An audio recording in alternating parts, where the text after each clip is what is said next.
Ya, jumpa lagi ya dengan saya.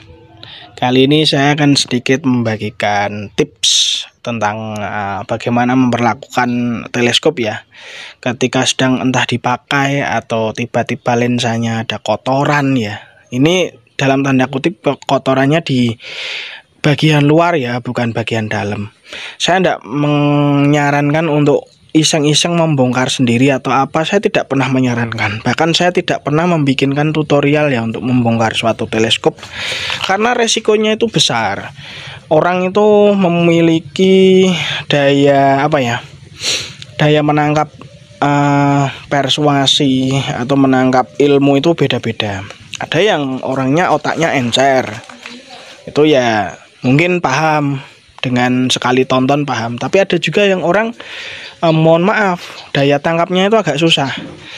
Ketika dipraktekin rusak, ya nyalahin yang ngasih tutorial ya, kadang gitu. Makanya saya paling menghindari bikin tutorial bongkar lah, cara bersihin lah, atau cara modif inilah apa. Saya nggak akan pernah bikin. Sampai kapanpun saya nggak akan pernah bikin. Paling saya cuman show saya gimana saya ngerjain scope atau apa ya. Ini kendalanya itu bagian lensa. Ini lensanya itu kayak gini. Saya cari tempat agak terang dulu deh. Nah, lensa itu dia modelnya ini yang terbaru ya. Lensa sama batasan itu kan cenderung menonjol lensanya ya. Nah, ini saya juga mau ingetin ini. Orang-orang yang nyuruh saya ngetesnya bagian lensa okuler atau bantingnya kayak gini, itu kadang saya mikir itu orang ada otaknya atau tidak gitu loh, atau tololnya memang sampai DNA gitu loh, atau nggak tahu model scope sekarang itu banyak yang modelnya itu modelnya cenderung lensa okulernya lebih menonjol daripada ring pembatasnya ini gitu. Saya nggak tahu orang itu orang update dunia perteleskopan atau enggak, tapi ya intinya saya nggak akan pernah nurutin ya banting bagian lensa okuler, karena di sini juga ada tempat zoom. Di sini ndak bulat sempurna mati total ndak ya, tapi di sini tuh ada keroaan. Kalau keroaan itu saya paksa banting kayak gini, saya endingnya nombok, saldo saya berkurang ya. Jadi pesan saya ya, tolol boleh tapi jangan sampai ke DNA ya. Aduh, kasihan itu anak turunnya ya. Nah, kendala scope ini kalau dari penglihatan saya sama pengakuan dari pemilik itu bagian belakangnya diamplas. Terus dikasih Leguier clear atau sejenis pernis ya, pernis untuk cat ya, cat bodi motor. Nah, sebenarnya scope ini masih bisa diselamatkan ya, asalkan mendapatkan penanganan yang memang tepat. Nah, cuman karena sudah salah ya, jadi lensanya ini diamplas katanya sama yang punya. Diamplas kok enggak bening, malah tambah burik. Ya jelas lensa itu bukan diamplas tapi dipoles. Itu ada alatnya khusus, metode khusus, cara dan teknik khusus. Nah, coba dikasih clear, endingnya kayak gini ya kan. Ya, jadi nggak bisa intinya nggak fokus ya. Jadinya itu pandangannya jadi terdistorsi ya. Coba deh saya zoom dulu ya.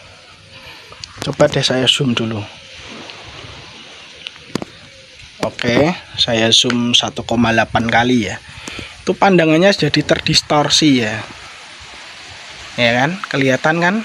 Jadi retikel nggak jelas, target juga nggak jelas. Ya kan, target retikel nggak jelas. Padahal di sini lagi cerah, terang benderang ya kan. Tapi pandangan di sini itu kayak Jumat Kliwon ya kan.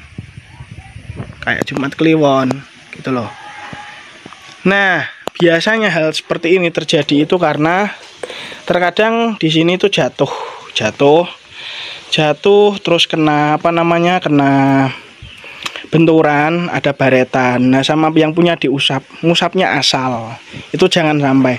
Saya cuma menyarankan ya, kalau ngusap kotoran lensa itu pakailah alkohol 1, Jangan pernah pakai pembersih lensa, kecuali memang pembersih lensa optik ya.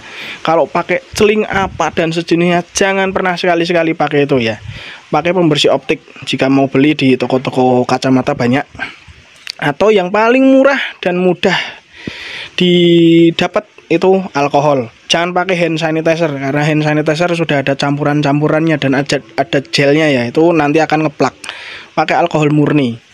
Itu ditetesin, diusap, memutar ya, usapnya memutar, pakai tisu memutar sampai bersih. Jika ada baret, selama itu tidak mengganggu, jangan diapa-apakan. Kalau memang tidak yakin, pasrahkan sama yang sudah ahlinya ya, jangan digosok sendiri. Nanti endingnya seperti ini gitu loh. Ini nanti saya perbaikin dan saya udah bilang sama yang punya, ini ganti lensa, udah nggak bisa ya. Bosokannya ini nanti ya paling saya ambil, saya poles, tapi nggak tahu nanti kapan sesempet saya ya, karena kerjaan banyak banget. Dan moles lensa itu prosesnya lamanya minta ampun. Satu lensa bisa makan waktu sampai 6 jam 7 jam ya, biar polesannya itu bagus dan bersih lagi. Intinya ngusap lensa itu jangan aneh-aneh ya kan, jangan pakai yang aneh-aneh, nanti endingnya seperti ini. Dan kendala rata-rata yang ngalamin itu skop-skop sekarang yang lensa okulernya itu cenderung lebih cembung ya, lebih itu lebih menonjol daripada batasnya. Batasnya segini, lensanya sampai atas ya kan, itu kan rawan.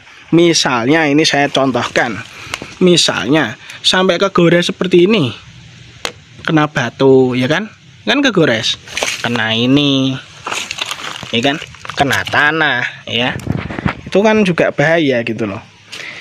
Saya tahu pabrik itu mendesain seperti ini biar mendapatkan view yang luas. Saya tahu itu didesain yang belakang itu seperti ini itu biar view-nya luas. Saya paham sama desainan pabrik, saya paham.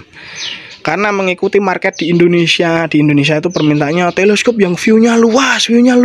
Aduh, kalau ngikutin FOMO ya atau tren sekarang itu, aduh, teleskop mah nggak ada bagus-bagusnya sama sekali. Kalau nggak reticle titik tengah nggak bagus, nggak zero stop nggak bagus, nggak aksesorisnya kayak pasar malam nggak bagus ya kan. Ya orang nyari fungsinya atau nyari gengsinya ya, nyari aksesori ya. Orang sekarang aneh-aneh, permintaannya aneh-aneh ya kan. Ini nanti ganti, lensanya ganti gitu loh. Dan nanti hasil gantinya akan saya upload juga di feed short ya. Short saya mungkin akan saya upload. Jadi jangan sekali-sekali mengusap pakai kain kaos gini ya, kain kaos. Jangan. Oh ini kaos saya bolong ini. Wah, saking nggak bisa belinya kaos ya ini. Malu-maluin banget. Itu jangan pakai kaos. Ada dulu yang pernah saya dapat itu ngusap pakai daun jati. Wah, itu ya lensanya akhirnya ganti juga ya kan. Paling banyak terjadi itu di keluarga Markul, karena keluarga Markul itu sudah pakai modelan epis kayak gini ya. Jadi ringnya itu tipis dan lensanya menonjol keluar. Terus keluarga Discovery, contohnya ini Discovery ED ya, 1-6 24IR. Itu padahal harganya juga lumayan loh, FFP dan lumayan. Tapi endingnya seperti ini gitu loh. Terus keluarga dari Vector, itu ada beberapa keluarga Vector kayak Veyron dan Aston kalau tidak salah, itu juga lensanya cenderung menonjol lebih ke luar ya. Terus ada juga keluarga dari Wes Hunter, beberapa itu juga sama. Kemarin saya habis upload short Wes Hunter itu juga sama kan, itu kayak diamplas di belakangnya ya. Sama yang punya itu digituin gitu loh. Padahal dia tidak tahu bahwasanya seperti itu merusak lensa gitu loh. Harusnya dipoles. Lensa itu sejarah kaca itu tidak ada yang namanya diamplas, adanya dipoles. Dan teknik poles itu ya mana ada gitu loh yang bocorin. Sampai sekarang pun di Indonesia pabrikan lensa itu hampir dikatakan nggak ada gitu loh. Paling adanya lensa kacamata apa, dan itu pun proses polishingnya kan tidak di videoin ya, karena saking rahasianya ya. Namanya ilmu itu kan mahal gitu loh. Orang suruh bagiin cuma-cuma ya nggak mau gitu kan. Apalagi cuma minta request, bang request ini gini ya siapa yang mau respon gitu loh. Ya kalau orang yang gampang diprovokasi dan sumbu pendek ya pasti langsung dibikinin video. Kalau kayak saya cuek-cuek amat gitu loh. Ya, sekali lagi jangan sampai ya diusap-usap kayak gitu ya. Jangan sampai, saya cuma ngingetin langkah preventif aja daripada endingnya nanti nyangkut di bengkel saya gitu loh. Mendingan diperhatikan aja cara pakainya ya, biar awet gitu loh. Beli skop itu ya meskipun skop Cina ya biar awet. Ya kalau nggak awet kan ya sayang banget gitu loh. Ya mungkin sekian ya tips dan saran dari saya. Kalau ada tutur kata yang mungkin kurang mengenakan ya silahkan tidak dimaafkan ya. Thank you, ciao.